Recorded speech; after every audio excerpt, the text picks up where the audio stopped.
knowing how to use medications and when you don't need to use them is a really important thing.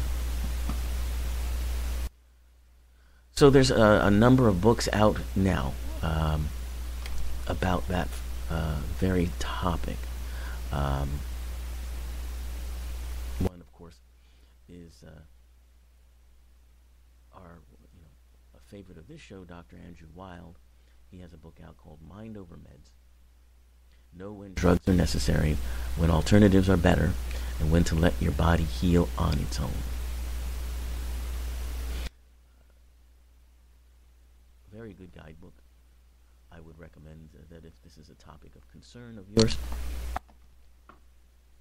and it probably should be, that you look into getting it or borrowing it from the library or what have you. So here's what he has to say about this. And this book came out very recently in the spring, I think. He says, are you over-medicated? Prescription drug use in America has risen steeply in the past 50 years. Over-the-counter drug use has risen just as dramatically. In addition to the dozens of medications prescribed to treat serious illnesses, we take drugs to help us sleep, to keep us awake, to keep our noses from running, our backs from aching, and our minds from racing. Name a symptom and there's a pill to suppress it. Modern medications can be necessary and life-saving. Many illnesses demand their use. But what happens when our resilience on powerful pharmaceuticals blinds us to their risks? Painful side effects and dependency are common, and adverse drug reactions are America's fourth leading cause of death. Fourth leading cause of death. So he continues on to talk about this book, and he says that in this book I alert readers to the problem of over-medication and outline when medication is necessary and when it is not. I examine how we came to be so drastically over-medicated. I present science that proves that drugs are not always the best option. And I provide reliable integrative medicine approaches to treating common ailments like high blood pressure, allergies, depression, and more. With case histories, healthy alternatives, treatments, and collaboration from other leading physicians, Mind Over Meds is the go-to resource for anyone who is sick and tired of being sick and tired. If you're tired of too many prescriptions and have had enough of taking medications for ailments that may not require them, then this book is for you. If you take medications for allergies or high blood pressure or depression or a common cold or to fall asleep or to wake up, there are natural remedies that can help. So that's the book by Dr. Andrew Wild. Weil, not Wild, excuse me. I put a D at the end of that. And Dr. Weil is very measured in his approach. He's a very well-qualified physician, but he also accepts the fact that their alternative approaches can be very helpful. And he's one of the more accepting physicians and really a leader in the field in bringing an acceptance into the mainstream of a lot of these things. And he's also quite critical of alternative treatments too. He doesn't jump on every bandwagon, so he's a very good resource in which to sort of sort out what is or can possibly be a helpful alternative, and what things are kind of snake oily.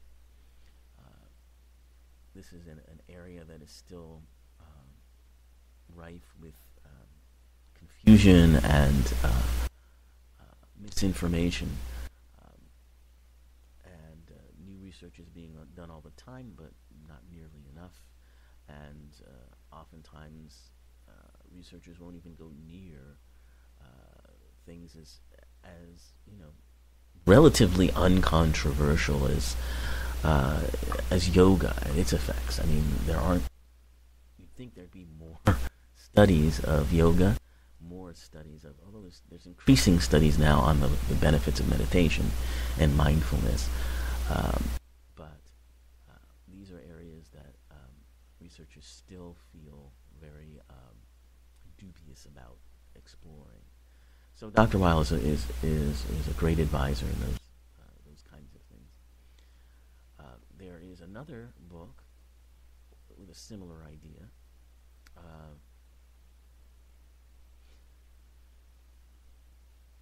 And this is from a woman by the name of Lissa Rankin. Lissa is spelled Lissa Rankin, Rankin. And her book is called Mind Over Medicine. And again, this is a very, appears to be a very thoughtful sorting out of how the mind can heal and how we can handle many things without medication that we now often just routinely turn to medication for. Dr. Rankin apparently walked away from her practice of mainstream medicine after a very highly successful career because she was frustrated and looking for answers that traditional guidelines just didn't seem to support. She found that in her practice, patients in one of the healthiest towns in this country still weren't healing. For certain conditions, mainstream medicine worked well. And in fact, Dr. Rankin doesn't cry for the end of it. But for others, there was something deeper that was going on, and no matter how often mainstream medicine soothed the symptoms, the real challenge, the deeper pains, kept resurfacing, new and old symptoms over and over again. So what Dr. Rankin is arguing here is that mainstream medicine doesn't represent the universe of potentially valuable treatment protocols or modalities. And she makes the point that state of mind, emotion, human circumstance, human interaction, and belief not only play a role, but have the ability to effectively turn on or off the body's innate ability to heal itself. To keep disease and pain ever present or serve as a foundation for sustained recovery. Now, Dr. Rankin knew this argument would potentially position her as a major target, even though she is a well-respected and renowned doctor. So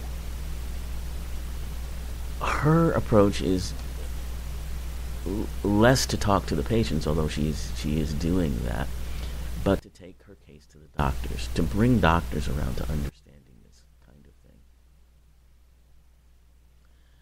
So she doesn't rely on purely anecdotal evidence, although she has that, as does Dr. Weil.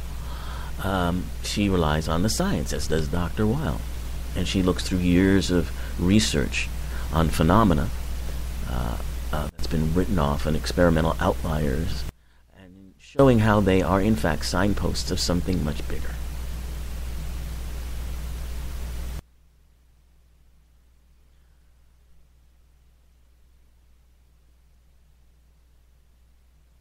So some people, are wary, and you should be wary of things that are not, what you're traditionally used to. But that doesn't mean that you shouldn't look into them.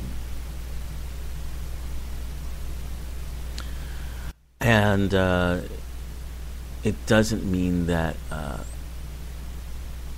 you should stop, pursuing mainstream treatments that can be helpful if you have a condition which is or demands that kind of approach.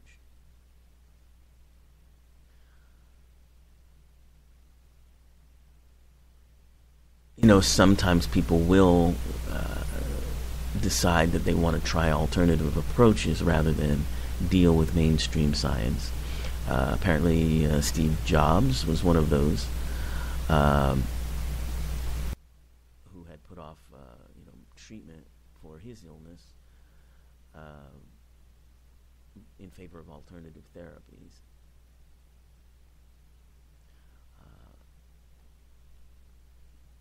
Now, who's to say whether or not those alternative therapies worked or not? Yes, he passed away, but might he have passed away sooner had he not embarked on those things? Might he have passed away in the same time frame if he had pursued more mainstream therapies? You can't know.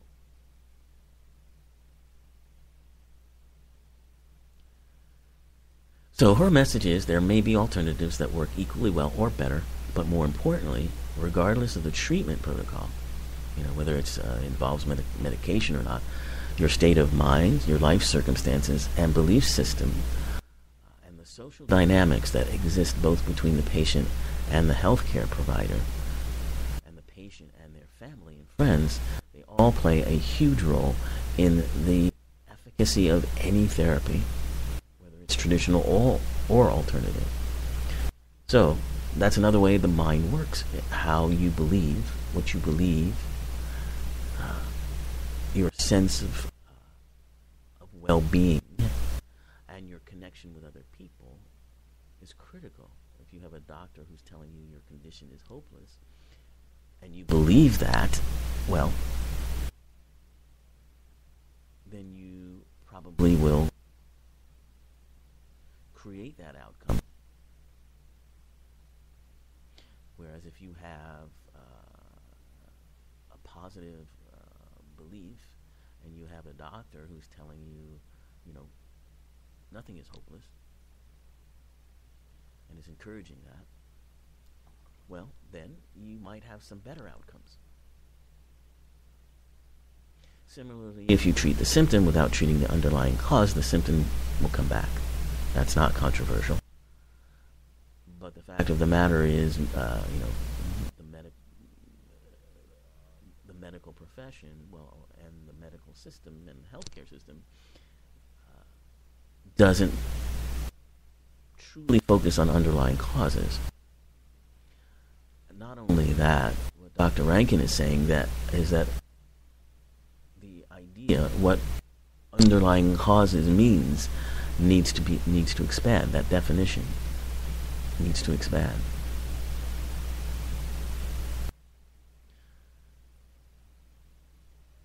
And you can find, she has lots of research in this book that shows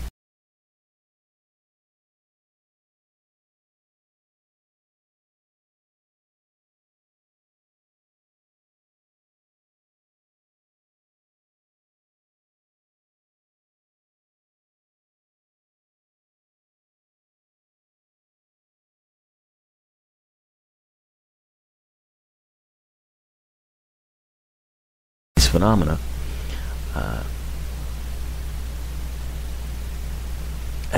So,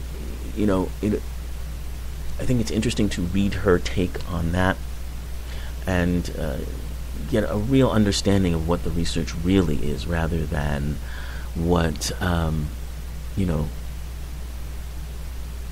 traditional doctors and others may tell you. The standard of care provided by the healing professional has a huge impact on the patient's health. What they say, what they do, how they treat patients, what they believe, how they treat their patient's belief system have a very measurable effect.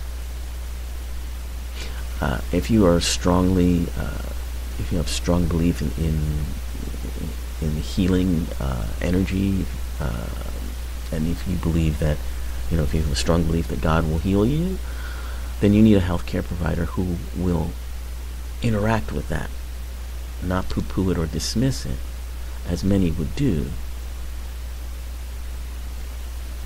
And I imagine those would be quite hard to find. And, given our healthcare system, even if you did find one, if you have one of those policies in which you have to use a doctor that's in your network, that doctor might not be in your network. So you may have to use a doctor that doesn't interact this way. So I think it's really important work that she gets to these doctors and talks to them about these things, and whether or not